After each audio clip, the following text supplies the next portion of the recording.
खबर शामिल करेंगे गंबट से डिस्ट्रिक्ट रिपोर्टर मनीष कुमार की।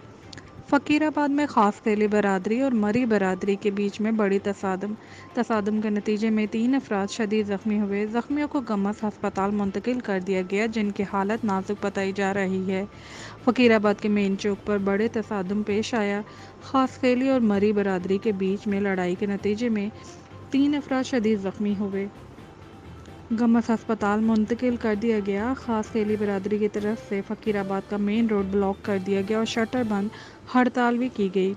इनका ये मुतालबा है कि हम इस बड़े जुल्म की भरपूर तौर पे मज़म्मत करते हैं, कानून के तरफ गिरफ्त में लाया जाए। हम DIG सखर, IG सिंध और SHO गंबट पुलिस से मुतालबा करते हैं कि जल्द से जल्द इसका नोटिस लिया जाए और हमको इंसाफ दिया जाए। ये गुंडागर्दी, ये दहशतगर्दी